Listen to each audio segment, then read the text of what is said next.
Hello friend, एक बार फिर स्वागत है आपके चैनल तकजीत एजुकेशन। और आज के एजुकेशन ज्ञान और नॉलेज में हम जानेंगे कि C++ के अंदर क्लास यूज़ करते हैं और क्लास के अंदर जितने भी हम जो डाटा मेंबर्स होते हैं उनको किस तरीके से एक्सेस करते हैं उनके थ्रू, और कैसे उनको इम्प्लीमेंट करेंगे और क्या उनका यूज़ होगा और कैसे यूज़ करना चाहिए।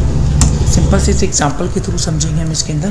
तो सबसे पहले कि ऑलरेडी मैंने एक वीडियो पर बना रखा है कि क्लास होती क्या है। तो क्लास एक यूनिट होती है जिसके अंदर हमारे पास कलेक्शन और मेंबर्स होते हैं। मेंबर्स के अंदर तो डाटा मेंबर्स और मेथड्स आते हैं। तो मेथड्स हमारे फंक्शंस होते हैं जिसके थ्रू ऑपरेशन परफॉर्म किया जाता है, और ऑपरेशन जिनके ऊपर परफॉर्म किया जाता है उनको डाटा मेंबर्स कहा जाता है, जिन्हें हम यहाँ पे वेरिएबल्स के नाम से जानते हैं।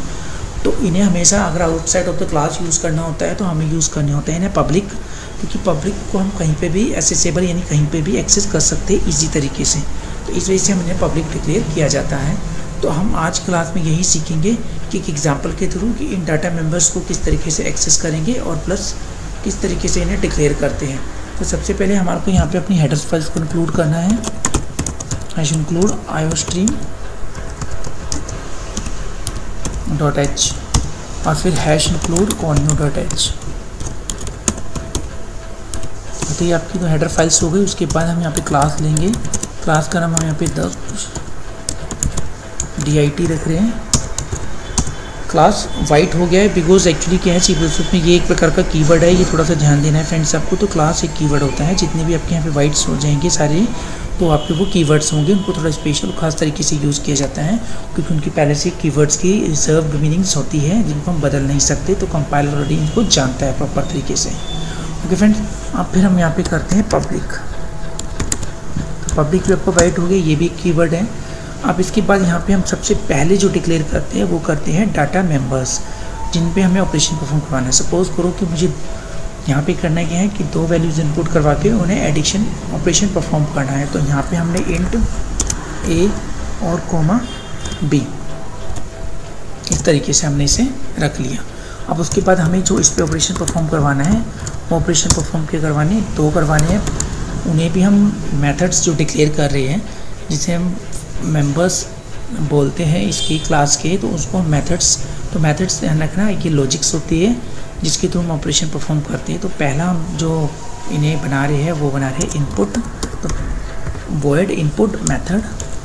ओके, और दूसरा बना रहे हैं हम वॉइड ऐड के नाम से रख लेते हैं इसे हम। और ये आपके हो गए दो मेथड्स क्लास के, एक इनपुट मेथड और एक ऐड मेथड।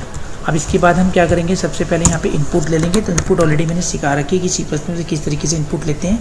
अगर आपको कोई डाउट है तो मैं उसका नीचे लिंक शेयर कर दूँगा, वहाँ जाके आप इसे देख सकते हैं। सी आउट, तो सबसे पहले यहाँ पे मैसेज लिख देते हैं enter the value of A and B। तो इसको सीन कर लेंगे। तो सीन करके हमने यहाँ पे दोनों वैल्यू को एक साथ ही इनपुट करवा लिया। उसके बाद हमने इसे बंद कर दिया। उसके बाद अब यहाँ पे हम आएंगे, यहाँ पे दोनों को प्लस कर देंगे। इसके लिए आप चाहो तो थर्ड वेरिएबल यूज़ कर सकते हो, नहीं तो आप बिना थर्ड वेरिएबल के भी यूज़ कर सकते हो, चॉइस होती है।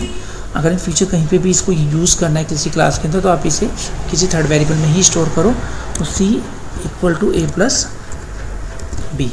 फिर इसे यहाँ पे सी आउट कर देंगे यहाँ पे, क्योंकि हमें सिर्फ इसे प्लस करके प्रिंट करवाना है। तो यहाँ पे मैसेज ले लेंगे एडिशन इज,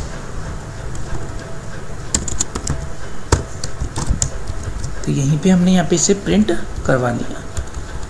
ओके फ्रेंड्स, अब उसके बाद यहाँ पे हम क्लास बंद कर देंगे। तो ये आपकी क्लास बंद हो गई, ये मेथड बंद हुआ वॉइड ऐड वाला, और इसके बाद हमारी क्लास बंद हुई। क्लास होने के बाद अब सबसे पहले क्या करना है, मेन के पास ही सिर्फ राइट और अधिकार होती है जो ऑब्जेक्ट कॉल कर सकता है किसी भी क्लास का। तो जितने भी क्लासेस इन फ्यूचर हम बनाएंगे उस सबके अंदर हम मेन फंक्शन मस्ट होगा, क्योंकि वो उसे कॉल करता है ऑब्जेक्ट को।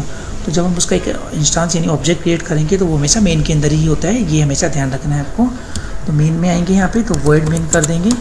वॉइड मेन करने के बाद आपको यहाँ पे बंद कर देंगे इसको। अब इसके अंदर हमें सबसे पहले इसका कोई ऑब्जेक्ट क्रिएट करना होगा। तो ऑब्जेक्ट क्रिएट करने का सिंपल और इजी तरीका क्या होता है, क्लास का नाम देके ऑब्जेक्ट का नाम दे सकते हो। तो ऑब्जेक्ट आपके कई सारे हो सकते हैं, ऑब्जेक्ट 1, ऑब्जेक्ट 2, ऑब्जेक्ट 3, वो आपकी मर्जी है।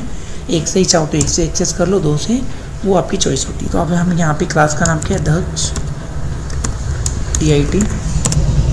फिर हमने obj एक ऑब्जेक्ट क्रिएट कर लिया। फिर यहाँ पे क्लियर स्क्रीन लगाएंगे। तो क्लियर स्क्रीन लगाने के बाद सबसे पहले आपको OBJ, तो आपका इनपुट मेथड था डॉट इनपुट, और इस तरीके से उसे मेथड का नाम लिख देंगे। फिर OBJ डॉट ऐड, और उसको यहाँ पे मेथड का नाम लिख देंगे। उसके बाद गेट CH लगाएंगे ताकि स्क्रीन होल्ड हो जाए हमारी। ओके, और आपका ये मेन बंद हो गया।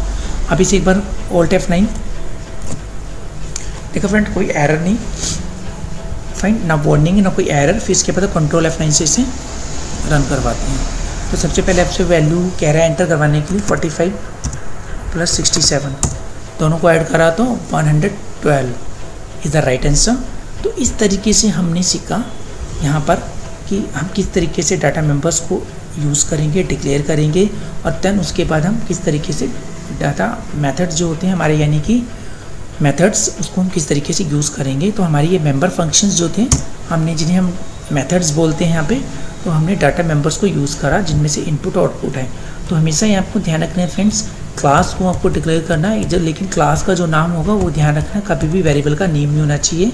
अगर हम क्लास का नाम A रखते तो वो कैपिटल रखते, और यहाँ पे वो फिर हम स्मॉल वेरिएबल यूज़ कर सकते थे।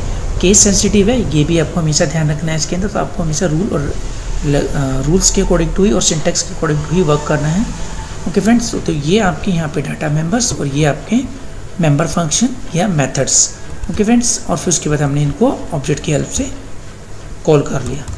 ओके फ्रेंड्स, आई होप आपको ये वीडियो पसंद आई होगी। जल्दी से सब्सक्राइब कीजिए अगर आपने सब्सक्राइब नहीं किया, ताकि आपको लेटेस्ट अपडेट वीडियो मिलते रहे मेरे, और साथ ही साथ इसको शेयर ज़रूर करें ताकि आपको दूसरे को फ्री में नॉलेज और ज्ञान मिल सके।